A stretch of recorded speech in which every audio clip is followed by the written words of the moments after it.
नमस्कार साथियों, मैं राजवर्धन चौहान एक बार फिर से आप सभी का स्वागत करता हूं आपके अपने YouTube channel study based classes पर। और इस समय जो हो रहा है वो हो रहा है हिस्ट्री के डेली 25 क्वेश्चंस का, यानी कि जो कि 25 MCQ क्वेश्चंस हैं उनके बारे में बात करने का। तो वीडियो की शुरुआत करने से पहले आपसे कहना चाहूँगा कि यदि अभी तक आपने हमारे चैनल को सब्सक्राइब नहीं किया है तो चैनल को सब्सक्राइब जरूर करें।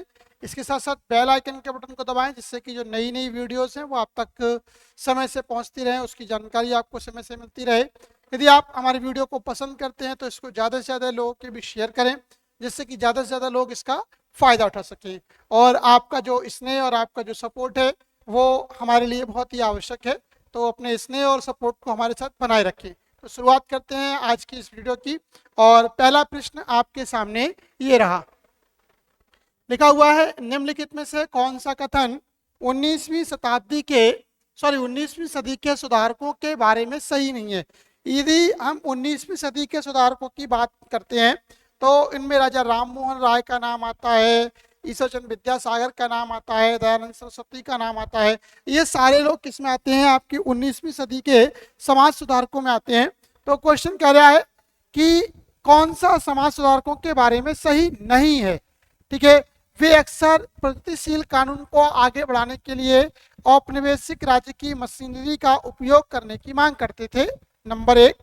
नंबर दो, उन्होंने अपने समाज में महिलाओं के अभाव के बारे में दोषी महसूस किया, नंबर दो। नंबर तीन, वे चाहते थे कि महिलाएं कार्यस्थल में बराबर हो। नंबर तीन, उन्होंने महसूस किया कि महिलाओं के जीवन में सुधार से पूरे समाज में सुधार होगा। सही कथन के लिए कूट का चयन करें। तो ये क्वेश्चन दे रखा है 19वीं सदी के समाज सुधारकों के बारे में, और इसमें से आपको बताना है कि कौन सा कथन इनमें से सही नहीं है। ठीक है, तो यदि हम बात करते हैं इन सारे कथन के बारे में, तो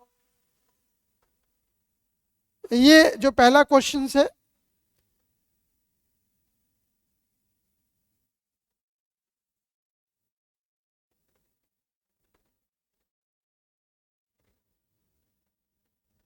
तो जरा पहले क्वेश्चन को ध्यान से देखें। लिखा हुआ है वे अक्सर प्रगतिशील कानून को आगे बढ़ाने के लिए औपनिवेशिक राज्य की मशीनरी का उपयोग करने की मांग करते थे।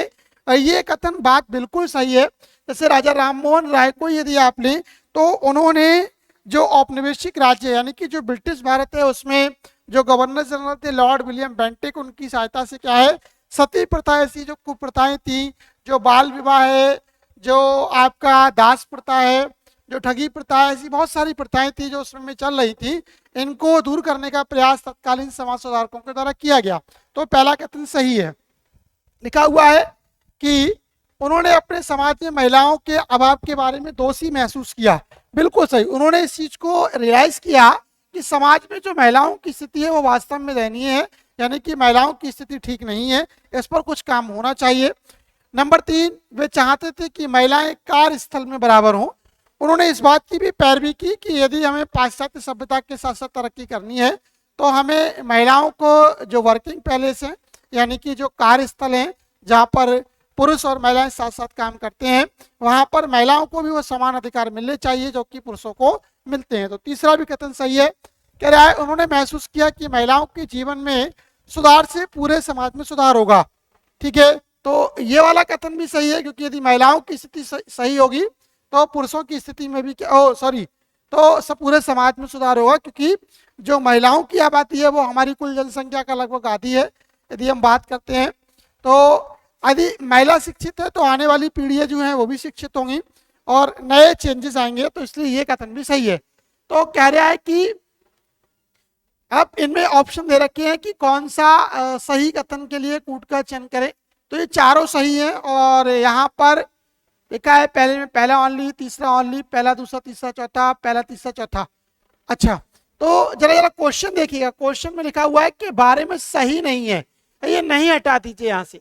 इसमें कौन सा कथन सही है ये होना चाहिए था।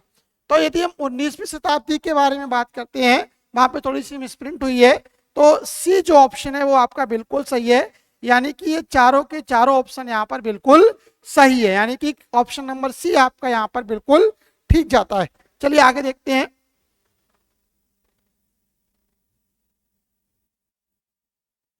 आप इसके डिस्क्रिप्शन को देख सकते हैं। देखिए तीनों सही बताए गए हैं, ए भी सही है, विकल्प बी भी सही है, विकल्प सी भी सही है और विकल्प डी भी सही है। ठीक है, यानी कि चारों विकल्प यहाँ पर सही है। तो सही है, क्वेश्चन में थोड़ा चेंज होगा और फिर आंसर हो जाएगा सी। क्वेश्चन नंबर 2 लिखा हुआ है, झांसी को अंग्रेजों ने हड़प लिया और व्यपगत के सिद्धांत के माध्यम से भारत ने ब्रिटिश साम्राज्य का हिस्सा बना लिया। ये बात बिल्कुल सही है। लॉर्ड डलहौजी ने एक सिद्धांत बनाया, डॉक्ट्रिन ऑफ लैप्स, और डॉक्ट्रिन ऑफ लैप्स को ही व्यपगत का सिद्धांत बोलते हैं। सिद्धांत के अनुसार यदि किसी राजा के, भारतीय राजा के कोई संतान नहीं होगी तो उसके राज्य को ब्रिटिश साम्राज्य में मिला लिया जाएगा। तो पहला कथन सही है, झांसी इसी सिद्धांत के द्वारा मिलाई गई। अगला है, मद्रास ने 1857 के विद्रोह के दौरान अंग्रेजों को कड़ा प्रतिरोध प्रदान किया। ये भी बात बिल्कुल सही है। जब 1857 की क्रांति हुई तो 1800 जो मद्रास के किसान हैं, मद्रास का जो एक वर्ग था, उस वर्ग के द्वारा क्या है, अंग्रेजों का पुरजोर विरोध किया गया। तो बी ऑप्शन भी सही है। तात्या टोपे वह विद्रोही था जो अंग्रेजों के हाथों हार का सामना करने के बाद झांसी की रानी में शामिल हो गया था। ये बात भी बिल्कुल सही है। यदि हम तात्या टोपे के बारे में बात करते हैं तो बिठूर की यदि हम बात करते हैं तो तात्या टोपे वहां से संबंध रखते थे, और जब ये अंग्रेजों के हाथों पराजित हो गए तो ये क्या है, भागकर झांसी पहुंचे और झांसी की रानी जो लक्ष्मीबाई है उनके साथ ये मिल गए थे। तो यहाँ पर ये तीनों के तीनों कथन सही है। तो पूछा गया कि कौन सा कथन या कौन सा कूट सही है, तो इसमें फर्स्ट, सेकंड एंड थर्ड ये तीनों के तीनों सही है। ठीक है, देखिएगा, आप इसको देख सकते हैं, डिस्क्रिप्शन को आप देख सकते हैं।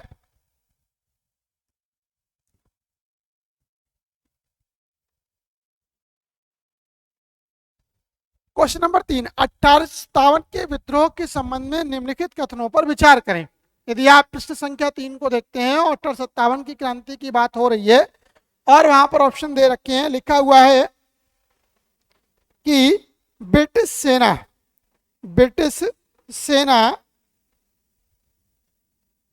के भारतीय सैनिकों ने पहली बार अंग्रेजों के खिलाफ विद्रोह किया। यह बात बिल्कुल सही है। 1857 की क्रांति को यदि हम पढ़ते हैं तो वहां पर बताया गया है कि वास्तव में ये एक सैनिक विद्रोह था जो कि ईस्ट इंडिया कंपनी की सेना के सैनिकों के द्वारा उन्हीं के खिलाफ किया गया। नंबर 2, अधिकांश भारतीय शासक 1857 के विद्रोह में शामिल हुए थे। ठीक है, तो यह बात सही है, क्योंकि जो गिने चुने शासक वर्ग रह गए थे तो उन्होंने अपनी राज्य को बचाने के लिए, अपने शासकता को बचाने के लिए जो है इस विद्रोह में शामिल होना उचित समझा। वरना बाकी जो रह गए थे वो तो वैसे भी अंग्रेजों के दास थे या अंग्रेजों ने उनके राज्य को अपने अधीन कर लिया था। तो जो स्वतंत्र रूप से अधिकांश शासक बच गए थे, उन अधिकांश शासकों में से जो है इन्होंने जो 1857 की क्रांति में भाग लिया था। 3, विद्रोहियों में आवश्यक एकता और योजना का अभाव था। बिल्कुल ये बात सही है। 1857 की क्रांति के फ्लॉप होने का एक सबसे बड़ा कारण ये है क्योंकि जो विद्रोही लोग हैं, यानी कि जो 1857 की क्रांति के मुख्य लोग थे, उनमें आपस में समन्वय का बहुत बड़ा अभाव था। क्रांति किसी दिन शुरू होनी थी लेकिन किसी दिन शुरू हो गई। ठीक है, बहुत सारे लोगों ने क्रांति को शुरुआत में हामी भरी लेकिन बाद में वो अलग हो गए। इसके अलावा इसमें जो पूंजीपति वर्ग है उसने क्या है, सहयोग नहीं दिया और इसलिए क्रांति ये फेल हो गई। तो तीसरा वाला कथन भी सही है। कह रहा है सही कथन के लिए सही कूट का चयन करें, तो यानी कि डी ऑप्शन यहाँ पर बिल्कुल सही है। यानी कि 4 के चारों कथन यहाँ पर बिल्कुल सही है और सही आंसर जाएगा डी। आप डिस्क्रिप्शन को देख सकते हैं, डिस्क्रिप्शन में वही लिखा हुआ है जिसके बारे में हम बात कर रहे हैं। इसका आप स्क्रीनशॉट भी ले सकते हैं।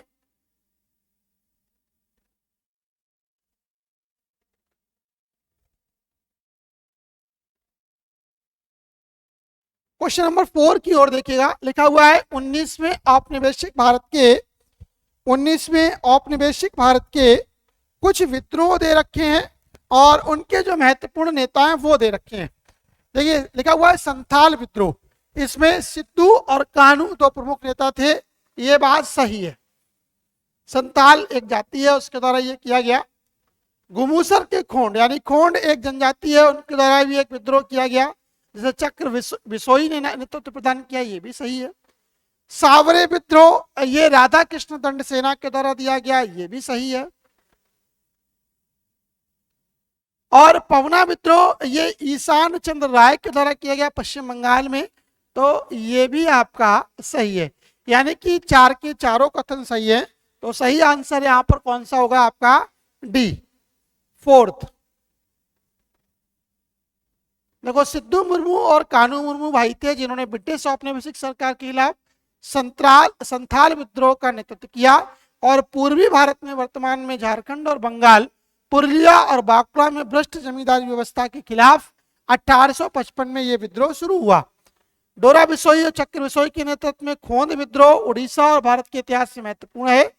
डोरा बिसोई और चक्र बिसोई दोनों ने आदिवासी विद्रोह में महत्वपूर्ण भूमिका निभाई।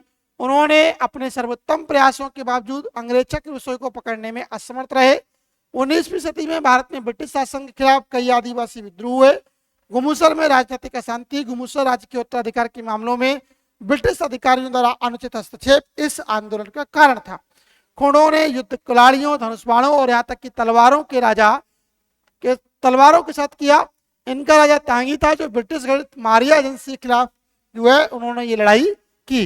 राधा कृष्ण दंड सेना ने बाद में सावरों और कुछ स्थानीय मिलिशिया गुटों को इसमें शामिल होने के लिए प्रेरित किया। इस प्रकार यह मैच यानी सावरे विद्रोह, राधा कृष्ण दंड सेना सही है। और पवना किसान विद्रोह 1873 में शुरू हुआ, 1876 से 1877 तक चला। यह मुख्य रूप से बंगाल के जमींदारों की ओर निर्देशित था और इस विद्रोह का नेतृत्व ईशान चंद्र राय के द्वारा किया गया। क्वेश्चन नंबर 5 देखिएगा, लिखा हुआ है 1873 से 1885 के बीच में पवना विद्रोह का नेतृत्व किसके द्वारा किया गया था? तो जो पवना विद्रोह, अभी इसके पहले हम बात कर रहे थे, पवना विद्रोह जो था वो थोड़ी देर पहले हमने भी बात की है। ये देखिएगा, ईशान चंद्र रॉय के द्वारा, ये देखिएगा ईशान चंद्र राय के द्वारा किया गया था। यहां पर भी लिखा है किसानों का विद्रोह था ये, ठीक है। तो विद्रोह का नेतृत्व किसके द्वारा किया गया था? क्वेश्चन ये है, क्वेश्चन नंबर 5 कि किसका, किसानों का ये इस विद्रोह का किसने नेतृत्व किया था? तो एक जो किसान थे, ईश्वर चंद्र करके नाम था उनका, उनके द्वारा किया गया था। और ये विद्रोह जमींदारों के खिलाफ था, ठीक है। तो इसका सही आंसर है बी। देखो, वही बात जो आपने पहले कहा, ईशान चंद्र राय विद्रोह के प्रमुख नेता थे। बंगाल के तत्कालीन lieutenant governor sir George Campbell ने 4 जुलाई 1873 को अत्यधिक जमींदार मांगों के खिलाफ किसानों के लिए, पर्याप्त किसानों के लिए ब्रिटिश सरकार के समर्थन की गारंटी देने और जमींदारों को केवल कानूनी चरणों के माध्यम से अपने दावों को आगे बढ़ाने की सलाह देने की घोषणा की थी। क्वेश्चन नंबर 6 की ओर बढ़ते हैं। क्वेश्चन नंबर 6 क्या कहता है? 6 लिखा हुआ है दक्कन के दंगों में हिंसा की ओर निर्देशित किया गया था। यानी दक्कन के दंगों को किसने हिंसा की ओर अग्रसर किया? अदालतों ने, अस्पतालों ने, साहूकारों के घरों ने या ऋण बॉन्ड ने? तो जो दक्कन के दंगे हुए वो एक ऋण बॉन्ड के कारण हुए। कहा था कि जो अंग्रेज थे पहले से ही किसानों के लिए कुछ पैसा दे दिया करते थे और एक बॉन्ड साइन करा लिया करते थे कि जब फसल होगी तो वो मुंह मांगी कीमत पर अंग्रेजों को जो है, अंग्रेजों के द्वारा निर्धारित रकम होगी उसी पर उनके लिए ये फसल बेचेंगे। और इसी के विरोध में क्या हुआ? दक्कन में ये दंगे हुए। देखो, 1875 के दक्कन दंगों का केंद्र साहूकारों के ऋण बॉन्ड थे। दंगाइयों का घोषित लक्ष्य साहूकारों के बांड, फरमान और अन्य दस्तावेजों को जब्त करना और नष्ट करना था। किसानों ने सूदखोरों के घरों और दुकानों पर सुनियोजित हमले शुरू कर दिए। अतः डी विकल्प सही है। क्वेश्चन नंबर 7 की ओर बढ़ते हैं। क्वेश्चन नंबर 7 क्या कहता है देखिएगा। क्वेश्चन नंबर 7 लिखा हुआ है कि किस जनजातीय विद्रोह को उल गुलान के नाम से जाना जाता है? तो यदि उल गुलान की यदि हम बात करते हैं तो उल गुलान का जो नाम है वो मुंडा विद्रोह को दिया जाता है। और यहाँ पर वो पहला ऑप्शन ही मिल जाता है, बिरसा मुंडा के द्वारा इस आंदोलन का नेतृत्व किया गया था, ठीक है। संतालों, भीलों और कोल के नेतृत्व में ये ऑप्शन आपके गलत है, तो ये वाले ऑप्शन आपके गलत हैं। तो पहला वाला जो बिरसा मुंडा के नेतृत्व में किया गया आंदोलन, जिसे मुंडा विद्रोह भी कहते हैं, उसे हम उल गुलान विद्रोह के नाम से भी जानते हैं। देखो बिरसा मुंडा जिसे झारखंड की आदिवासी आबादी द्वारा बिरसा भगवान के रूप में भी जाना जाता है, ने ब्रिटिश औपनिवेशिक सरकार द्वारा थोपे गए सामंती शासन के खिलाफ उल गुलान या विद्रोह या मुंडा विद्रोह का नेतृत्व किया। बिरसा का जन्म 1875 में एक निराश्रित मुंडा परिवार में हुआ था और 25 साल की उम्र में रांची की सेंट्रल जेल में उनकी मृत्यु हो गई थी। क्वेश्चन नंबर 8 की ओर बढ़ते हैं। क्वेश्चन नंबर 8 देखिए क्या कहता है। क्वेश्चन नंबर 8 लिखा हुआ है कि निम्नलिखित कथनों पर विचार करें। मुत्तदार बैंकर थे, ठीक है, और दूसरा इसमें दे रखा है कि रंपा में 1873 की फितूरी बाहरी लोगों के खिलाफ निर्देशित थी। तो मुत्तदार बैंकर नहीं थे, मुत्तदार दक्षिण में बैंकर नहीं बोले जाते थे, जबकि रंपा में 1873 की फितूरी बाहरी लोगों के खिलाफ निर्देशित थी। ये वाला कथन सही है, यानी कि यहां पर सी ऑप्शन आपका सही जाता है। देखिएगा, आदिवासी पहाड़ी लोग और मुत्तदार दुश्मन हुआ करते थे। मुत्तदारों में असंतोष था जो अंग्रेजों के आने से पहले पहाड़ों में वंशानुगत कर संग्राहक और वास्तविक शासक थे, इसलिए कथन ए गलत है। यानी कि मुत्तदार बैंकर नहीं थे, मुत्तदार वास्तव में जमींदार थे जो कि जंगलों में निवास किया करते थे। अधिकांश आदिवासी विद्रोह अंग्रेजों के खिलाफ सशस्त्र विद्रोह थे। रंपा विद्रोह आंध्र प्रदेश के अल्लूरी सीताराम राजू के नेतृत्व में 1882 के कठोर मद्रास वन अधिनियम के विरोध में आदिवासियों के द्वारा छेड़ा गया। इस प्रकार 1873 की फितूरी बाहरी लोगों के खिलाफ निर्देशित थी, इसलिए बी कथन सही है। फितूरी का मतलब है कि जो दूसरे लोग हैं, यानी कि जो बाहर के आए हुए लोग हैं, उनके खिलाफ आक्रमण। क्वेश्चन नंबर 9 जरा देखिएगा, लिखा हुआ है यह वह डोर थी, यह वह डोर थी जिसने उसे लटकाया था। 1857 के विद्रोह का जिक्र किससे किया गया है? ठीक है, बिजली के तार से, टेलीफोन लाइनों से, टेलीविजन केबल से या टेलीग्राफ से। तो कहा जाता है कि 1857 की क्रांति जिस समय हुई, उस क्रांति का दमन करने में टेलीग्राफ या जो टेली तार है उसकी एक महत्वपूर्ण भूमिका थी, क्योंकि अंग्रेज अपने संदेशों का आदान प्रदान इसकी सहायता से बड़ी तीव्र गति से कर रहे थे। तो यानी कि यहाँ पर जो टेलीग्राफ है वो यहाँ पर सही है। ठीक है, ये टेलीग्राफ ऑप्शन यहाँ पर सही है। देखो, मेरठ छावनी में सिपाहियों ने 10 मई 1857 को देर दोपहर में विद्रोह कर दिया। दिल्ली को मेरठ से जोड़ने वाला दिल्ली का तार काट दिया गया। यहाँ तक कि रेलवे और टेलीग्राफ के आगमन पर भी संदेह किया गया, अतः विकल्प डी सही है।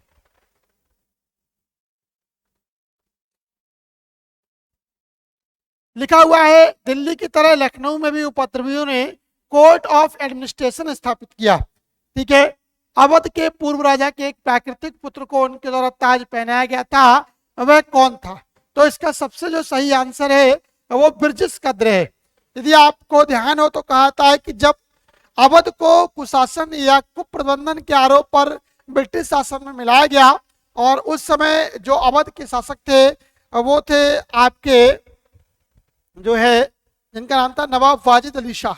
इनकी पत्नी का नाम था बेगम हजरत महल, और बेगम हजरत महल ने के ही पुत्र थे बिरजिस कद्र, जिनके लिए क्या है कि राजा की मृत्यु के पश्चात क्या है शासन की गद्दी पर बिठाया गया। लेकिन शासन की बागडोर जो बेगम हजरत महल है उन्होंने अपने हाथ में रखी, लेकिन अंग्रेजों ने, क्योंकि यहाँ पर व्यपगत का सिद्धांत लागू नहीं हो पा रहा था, तो अंग्रेजों ने यहाँ पर जो है आपके जो शासन है उसके अयोग्यता, यानी कि जो शासन में कमी निकाल करके आए उसको अपनी ओर अधीन करने का प्रयास किया, और उस समय जो जनता के द्वारा गद्दी पर बिठाया गया था वो थे बिरजिस कद्र थे।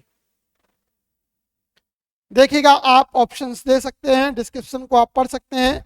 ऑप्शन में आपके जो है जो डिस्क्रिप्शन दिया गया उसके बारे में भी बात की गई है।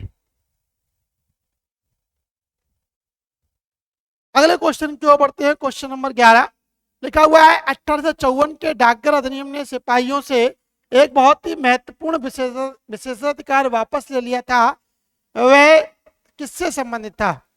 ठीक है, तो वो जो संबंधित था, इसमें दो ऑप्शन है, परिवार के सदस्यों को असंबंधित मेल भेजना और मुफ्त डाक प्राप्त करना। तो 1854 के डाकघर अधिनियम ने ये जो बी ऑप्शन है मुफ्त डाक प्राप्त करने का ये जो अधिकार था वो सैनिकों से छीन लिया था। तो कह रहा है सही कथन कौन सा है, तो ओनली 2 यहां पर सही है। एक मिनट क्वेश्चन को जरा पढ़ते हैं फिर से। हाँ लिखा हुआ है 1854 के डाकघर अधिनियम में सिपाहियों से एक महत्वपूर्ण वापस, हाँ यानी कि जो अभी तक सिपाहियों के लिए मुफ्त डाक की व्यवस्था जो सरकार करा रही थी वो 1854 के डाक अधिनियम के द्वारा क्या व्यवस्था समाप्त कर दी गई। अब यानी कि सैनिकों को भी शुल्क देना पड़ता था डाक को भेजने के लिए। भारत में ब्रिटिश प्रभुत्व के विस्तार ने सिपाहियों की सेवा शर्तों पर नकारात्मक प्रभाव डाला। लॉर्ड डलहौसी के द्वारा मानक डाक दरों को लागू करने के बाद 1854 में भारतीय डाकघर अधिनियम को मंजूरी दी गई थी। परिणाम स्वरूप भारतीय सिपाहियों के मुफ्त डाक सेवाएं प्राप्त करने का अधिकार रद्द कर दिया गया था, अतः विकल्प बी सही है। क्वेश्चन नंबर 12, निम्नलिखित कथनों पर विचार करें। 1857 के विद्रोह को स्थानीय परंपराओं, लोक कथाओं और लोकप्रिय आख्यानों में वर्णित किया गया है क्योंकि लोग अंग्रेजों के खिलाफ अपने प्रतिरोध में एकजुट हुए थे। यह बात सही है। 1857 का वह विद्रोही नेता जिसने लोक साहित्य में स्थान पाया वह बहादुर शाह जफर था। यह भी बात बिल्कुल सही है क्योंकि 1857 की क्रांति का जो मुख्य नेता है वो बहादुर शाह जफर को बनाया गया क्योंकि ये भारत के अंतिम जो थे मुगल बादशाह थे। चपातियों की प्रचलन की कहानी लोक कथाओं का हिस्सा है। सेना के बीच प्रयुक्त षड्यंत्र का एक अन्य प्रतीक कमल का फूल था। यह बात भी बिल्कुल सही है कि जो कहानी कही जाती है कि 1857 की क्रांतियों का मुख्य निशान रोटी और एक कमल का फूल का निशान था। तो चपाती की कहानी जो लोक कथाओं में प्रचलित है लेकिन सैनिकों में कमल के फूल का चलन ज्यादा था। तो यानी कि यहाँ पर जो तीनों कथन दे रखे हैं वो तीनों के तीनों सही हैं। तो सही कथन कौन सा है, फर्स्ट, सेकंड एंड थर्ड।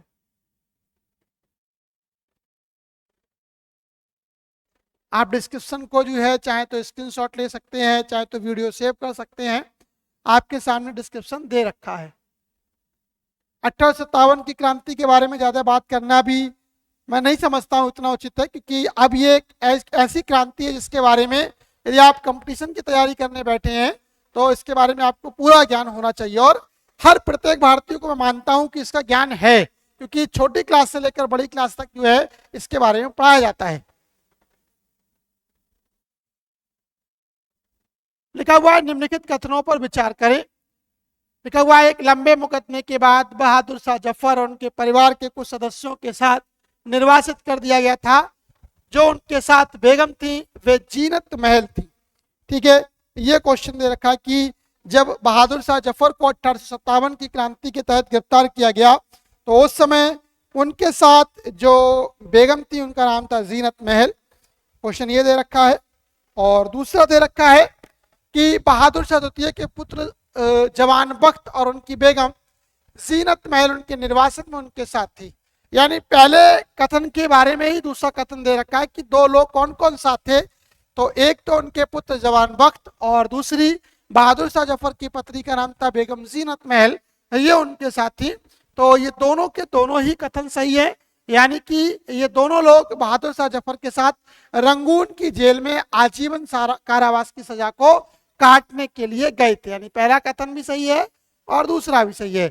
यानी कि ऑप्शन जाता है सी, बोथ 1 एंड 2। ये दोनों ऑप्शन आपके यहां पर सही हैं।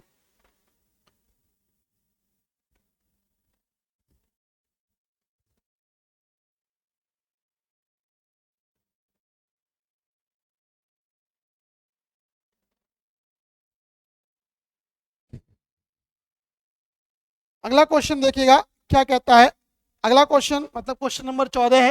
लिखा हुआ है भारतीय सिपाहियों की किस रेजिमेंट ने बड़ी संख्या में औपनिवेशिक सरकार के खिलाफ जो है विद्रोह किया है। ठीक है, कौन कौन सी, अवध है, असम है, बंगाल है और डी कलकत्ता रेजिमेंट है।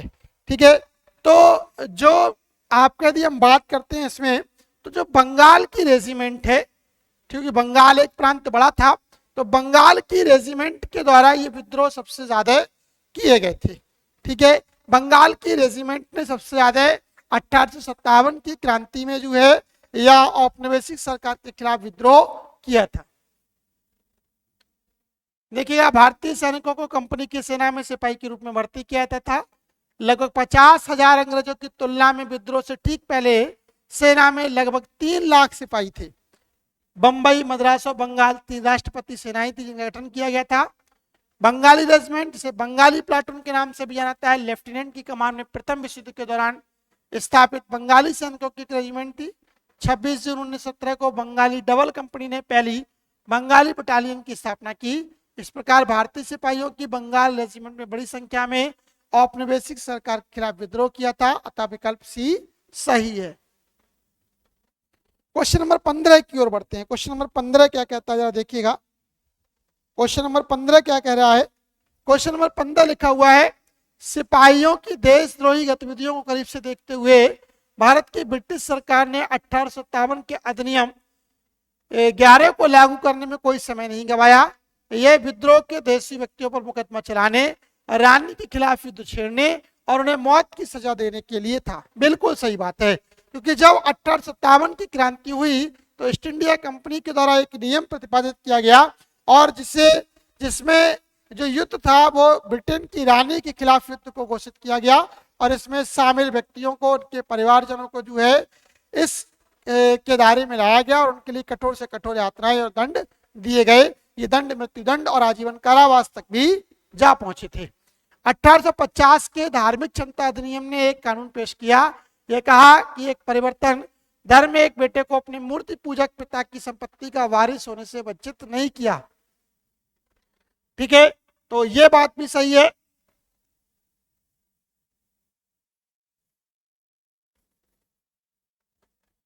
जैसे कि ये नियम ये कहता था कि यदि मान लीजिए किसी पिता की कोई संतान है और उसने ईसाई धर्म को अपना लिया है तो उसे उसकी जो संपत्ति उससे वंचित नहीं किया जाएगा, यानी कि पिता की संपत्ति में उसके उस बेटे का भी भाग रहेगा जिसने ईसाई धर्म को अपना लिया है।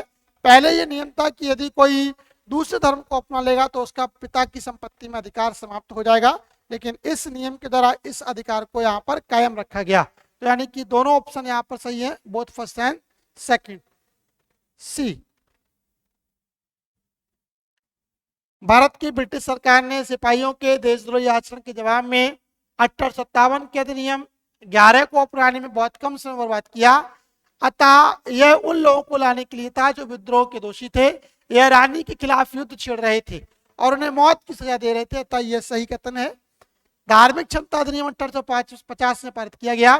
ब्रिटिश भारत में ईस्ट इंडिया कंपनी के शासन के दौरान पारित इस कानून ने एक अलग धर्म या जाति में परिवर्तित होने वाले व्यक्तियों पर सभी प्रतिबंधों को निरस्त कर दिया। इसने एक ऐसे हिंदू को अनुमति दी जो ईसाई धर्म में परिवर्तित हो गया था और अपने पिता को संपत्ति को प्राप्त कर सकता था, अतः यह सही कथन है। इसके बारे में अभी बात कर रहा था। क्वेश्चन नंबर 16 देखिएगा, लिखा हुआ है ज्योतिबा फुले के सत्यशोधक समाज ने क्या काम किया है?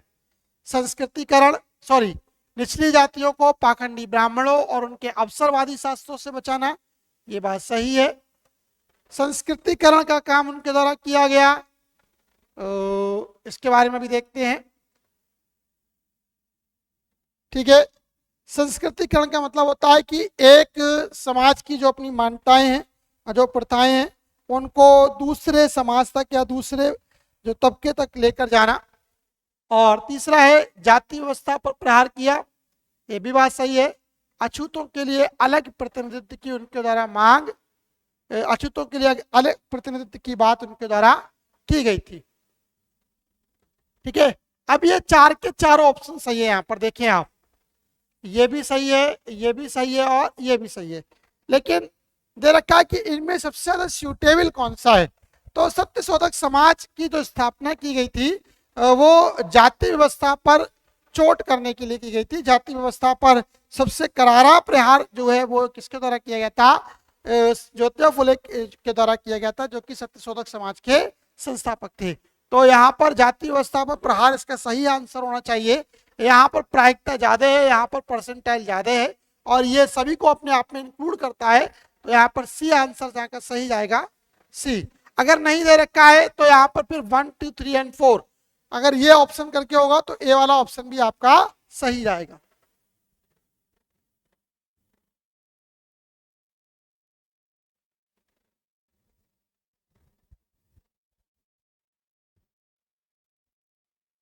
देखिएगा क्वेश्चन नंबर 17 को देखिएगा, लिखा हुआ है ब्रिटिश प्रशासन के संबंध में कथनों का परीक्षण करें। क्वेश्चन नंबर 17 देखिएगा, लिखा हुआ है सर्वोच्च न्यायालय की स्थापना 1774 में की गई। बिल्कुल सही है, क्योंकि 1773 का जो रेगुलेटिंग एक्ट आया, उस रेगुलेटिंग एक्ट के द्वारा ही क्या है कि भारत में एक सर्वोच्च न्यायालय की स्थापना कलकत्ता में हुई और इसके जो मुख्य न्यायाधीश थे वो एलिजा इम्पे बनाए गए। Question number 2, fort William college की स्थापना 1800 में हुई। ये कथन भी बिल्कुल सही है कि फोर्ट विलियम कॉलेज की स्थापना कब की गई, 1800 ईस्वी में की गई। ईस्ट इंडिया कंपनी ने भारत में कानून के शासन की शुरुआत की। ये बात भी बिल्कुल सही है। यदि हम कानूनी व्यवस्था की हम बात करते हैं, सीपीसी आईपीसी की यदि हम बात करते हैं, तो ये अंग्रेजों की ही देन थी भारत के लिए। और अगला जो है, यदि हम मुकदमों में थानों की बात करते हैं तो यह भी अंग्रेजों के समय में शुरुआत हुई। कंपनी के अधिकारियों को 1784 तक राजस्व पर प्रतिशत के माध्यम से भुगतान किया गया था। ये वाला ऑप्शन भी बिल्कुल सही है, यानी कि फर्स्ट सेकंड थर्ड ये सारे के सारे सही आंसर हैं, तो डी आंसर यहाँ पर आपका सही है। आप चाहें तो इसके डिस्क्रिप्शन को देख सकते हैं, डिस्क्रिप्शन का आप स्क्रीनशॉट भी ले सकते हैं।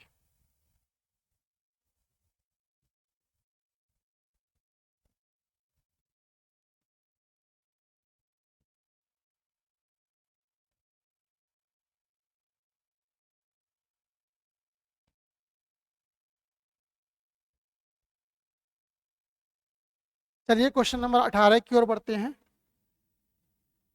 18 क्या कहता है, 19वीं सदी के ब्रिटिश भारत की कुछ महत्वपूर्ण विचारधाराओं उनके समर्थकों का यहाँ पर उल्लेख किया गया है। सही पेयरिंग बतानी है आपको कि कौन सा जोड़ा सही है इसमें, ये आपको बताना है। 4 जोड़े दे रखे हैं। पहला दे रखा है जेम्स मिल के द्वारा उपयोगितावाद दिया गया, बिल्कुल सही है। विलियम विल्बर फोर्स के द्वारा जो है एंजिलवाद दिया गया, ये भी ठीक है। विलियम जोन्स के द्वारा प्राच्यवाद दिया गया, ये भी सही है।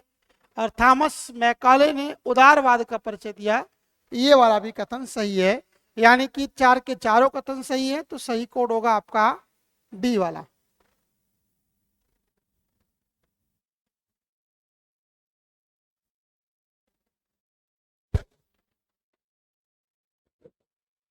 आप डिस्क्रिप्शन को चाहें तो नोट कर सकते हैं, स्क्रीनशॉट ले सकते हैं। हमारी वीडियो आप लिंक पर जाकर डाउनलोड भी कर सकते हैं।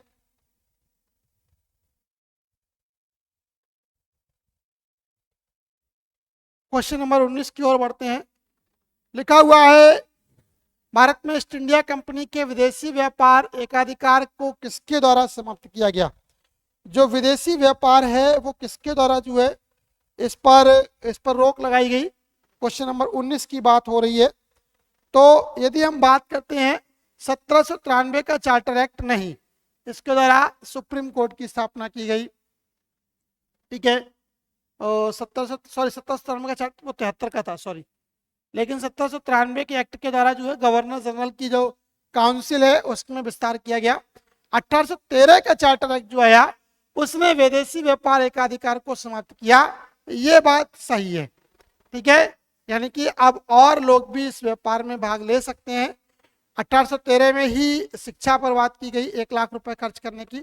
1833 में मैकाले आया और इसी के द्वारा फिल्ट्रेशन थ्योरी दी गई। और 1853 का चार्टर एक्ट जो था वो भी 1833 के चार्टर एक्ट के भी पर ही आधारित था। देखिएगा 1813 का चार्टर अधिनियम यूनाइटेड किंगडम संसद का एक अधिनियम था जिसने ब्रिटिश ईस्ट इंडिया कंपनी के चार्टर को नवीनीकृत किया और भारत में कंपनी के अधिकार को रखा। चीन के साथ चाय व्यापार और वाणिज्य को छोड़कर कंपनी का वाणिज्य एकाधिकार समाप्त कर दिया गया, अतः विकल्प भी सही है। चलिए क्वेश्चन नंबर 19-20 की बात करते हैं। क्वेश्चन नंबर 20 की यदि हम बात करते हैं, लिखा हुआ है एशिया का सोया हुआ दानव जाग गया और धरती की कोई ताकत उसे नहीं रोक सकती। किसने और किसके लिए कहा गया। ठीक है, किसने और किसके द्वारा ये कहा गया। क्वेश्चन नंबर 20, जुलाई 1908 में बाल गंगाधर तिलक ने परिवहन के विरोध में सड़कों पर उतरे कपड़ा मजदूरों के लिए बात कही। एम के गांधी गरीब किसानों के लिए जिन्होंने बारदोली सत्याग्रह में भाग लिया। सुभाष चंद्र बोस आईएनए सैनिकों के लिए उन्होंने इस पद का प्रयोग किया। तो यदि हम इस कथन की बात करते हैं तो इस कथन को बाल गंगाधर तिलक ने कहा था और सही आंसर इसमें जाएगा ए वाला। एशिया की सोई हुई विशालता जाग गई है और पृथ्वी पर कोई शक्ति उसे रोक नहीं सकती। लेनिन ने तिलक के परिवहन का विरोध करने के लिए जुलाई 1908 में सड़कों पर उतरे कपड़ा श्रमिकों की घोषणा की। लेनिन या व्लादिमीर इलिच उलियानोव एक रूसी क्रांतिकारी राजनीतिज्ञ है और राजनीतिक विचारक थे। 1917 से 24 तक वह सोवियत रूस की सरकार के पहले और एकमात्र प्रमुख थे, अतः विकल्प ए सही है।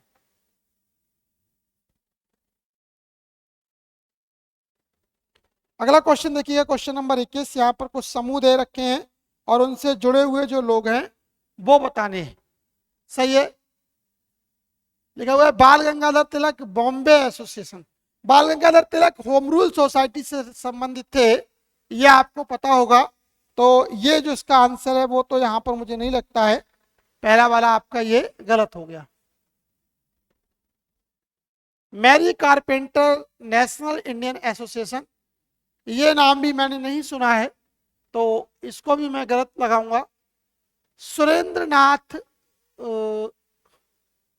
बनर्जी इंडियन नेशनल कॉन्फ्रेंस नहीं था, इंडियन नेशनल कांग्रेस था, तो ये वाला भी गलत है, इसको भी मैं छोड़ता हूं क्योंकि मैंने इसके बारे में नहीं पढ़ा है। और आनंद मोहन बोस भारतीय समाज, ये सही है। तो चौथा वाला ऑप्शन कहां पर सही आ रहा है जरा देखिएगा, दो में सही जा रहा है सी एंड डी, लेकिन फर्स्ट सेकंड थर्ड उसमें सब सही दे रखे हैं, तो ये गलत है, यानी कि फिर सी ऑप्शन बचता है, यानी कि सी के साथ सेकंड भी सही है आपका, तो ये वाला ऑप्शन आपका सही है। तो कभी कभार इस तरीके से भी प्रश्नों के उत्तर आपको देने पड़ते हैं। अगर आपको नहीं पता है तो आप विकल्पों में जो सही है वो ढूंढिएगा और फिर पता करिएगा कि कौन सा आंसर सही हो सकता है। देखो डिस्क्रिप्शन दे रखा है कि 26 अगस्त 1852 को जगन्नाथ शंकर सेठ के द्वारा बॉम्बे प्रेसिडेंसी की स्थापना की गई। मैरी कारपेंटर ने केशव चंद्र सेन की मदद से 1957 में ब्रिस्टल में नेशनल इंडियन एसोसिएशन का गठन किया, ये बात सही हो गई। ठीक है, सुरेंद्रनाथ बनर्जी और आनंद मोहन बोस ने 1876 में इंडियन एसोसिएशन का गठन किया, जो ब्रिटिश भारत में पहला सार्वजनिक रूप से राष्ट्रवादी समूह था, सी कथन गलत है। और आनंद मोहन छात्र जीवन से ही राजनीति में सक्रिय रहे, इंग्लैंड में कुछ भारतीयों के साथ इंडिया सोसाइटी गठन किया, इस पर कथन डी सही है।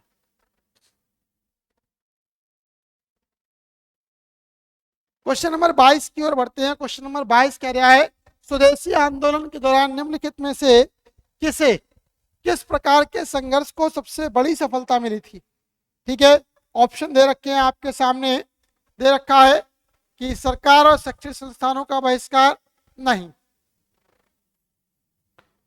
स्वदेशी उद्योगों का विकास, हालत तो वैसी खराब थी भारतीय उद्योगों की तो विकास होगा कहां से, अन्यायपूर्ण कानूनों की अवज्ञा, ये भी नहीं है, विदेशी वस्तुओं का बहिष्कार, ये बात बिल्कुल सही है। यदि आपने पढ़ा होगा स्वदेशी आंदोलन की शुरुआत कलकत्ता के टाउन हॉल से की गई और विदेशी कपड़ों की जो है होलियां जलाई गई, तो विदेशी वस्तुओं का जो बहिष्कार है वो यहाँ का प्रमुख आंसर है, यानी कि सही आंसर है।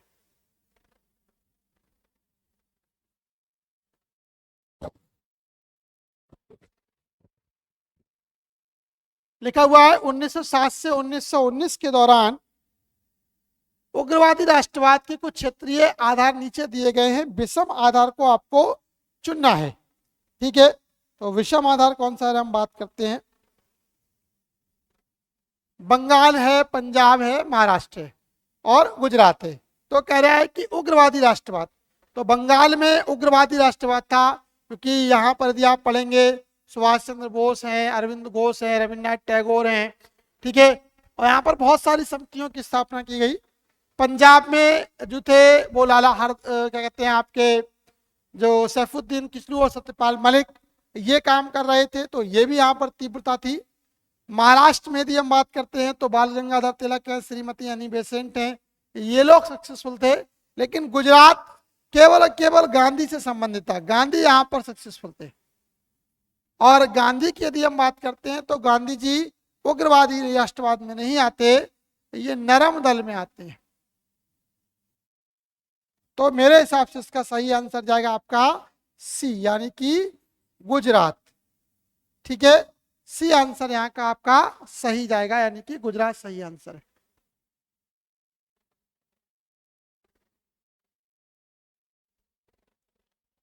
चलिए आगे की ओर बढ़ते हैं, क्वेश्चन नंबर 24 की ओर देखते हैं क्या है। लिखा हुआ है, अपने अधिवेशनों में भारतीय राष्ट्रीय कांग्रेस ने सामाजिक प्रश्नों को उठाने से मना कर दिया था। ठीक है, कब तक उसने सामाजिक प्रश्नों को उठाने से मना कर दिया था, क्वेश्चन ये है। तो 1907 का जो अधिवेशन हुआ, 1907 का अधिवेशन कहां पर हुआ जरा बताइएगा। ठीक है, कहा था 1907 के अधिवेशन में ही कांग्रेस दो भागों में बट गई थी, जब रास बिहारी बोस के द्वारा इसकी अध्यक्षता की जा रही थी। और यह अधिवेशन कहाँ हुआ था, सूरत में हुआ था।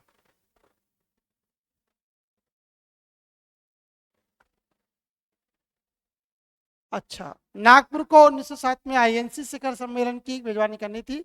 उस तारीख तक रेडिकल के वांछित नेताओं को रिहा नहीं किया गया था और इसीलिए भारतीय राष्ट्रीय कांग्रेस ने सामाजिक सवालों को उठाने से इनकार कर दिया था। कुछ नए रेडिकल्स ने पिछले रेडिकल्स के समान नीतियों को अपनाया। रास बिहारी घोष को नरम पत्तियों का समर्थन प्राप्त था, इस डर से कि बाल गंगाधर तिलक नागपुर में जीतेंगे। गोपाल कृष्ण गोखले ने सभा को सूरत स्थानांतरित कर दिया।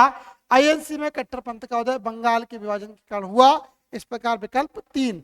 देखिएगा, मैंने क्या कहा कि कहां पर हुआ था, सूरत में हुआ था।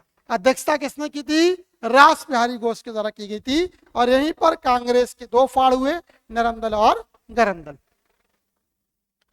आज का अंतिम क्वेश्चन जिसके लिए हम बात करते हैं, लिखा हुआ है, ब्रिटिश प्रेस में भारत पर प्रतिकूल लेखन का मुकाबला करने और प्रमाणिक जानकारी प्रदान करने के लिए जो है 1890 में एक पत्रिका की शुरुआत की गई। और यह पत्रिका कौन सी थी? ठीक है, डॉन थी, समाचार क्रॉनिकल थी, भारत थी, या इतिहास का पहिया थी? तो इसका जो सही आंसर है 25 का सी, यानी कि उस पत्रिका का नाम था भारत। डिस्क्रिप्शन देखते हैं क्या है। सर 1890 में भारतीय समाज सुधारक अखबार की स्थापना हुई। कामाक्षी नटराजन सुधार के संपादक थे। के नटराजन उसका दूसरा नाम है। प्रकाशन इंडिया सोशल रिफॉर्मर, छोटे ग्रामीण समाजों को आधुनिक समाजों में बदलने में शानदार काम करता है। सुधारक शब्द में इनका कार्य झलकता है। इस प्रकार विकल्प 3 सही है। तो ये थे आज के 25 क्वेश्चंस। यदि आपको हमारी ये वीडियो अच्छी लगी हो तो इस वीडियो को ज़्यादा से ज़्यादा लोगों के बीच शेयर करना ना भूलें, जिससे कि ज़्यादा से ज़्यादा लोग इस वीडियो को देख सके और लाभ उठा सके। आपसे भी एक निवेदन है कि ज़्यादा से ज़्यादा लोग इस वीडियो को जो है अधिक से अधिक लोगों के बीच भेजने का प्रयास करें, जिससे कि जो हमारा प्रयास है ये सफल हो सके। आज के लिए फिलहाल इतना ही। मिलते हैं कल की वीडियो में कुछ नए क्वेश्चंस के साथ। तब तक के लिए धन्यवाद। जय हिंद, जय भारत।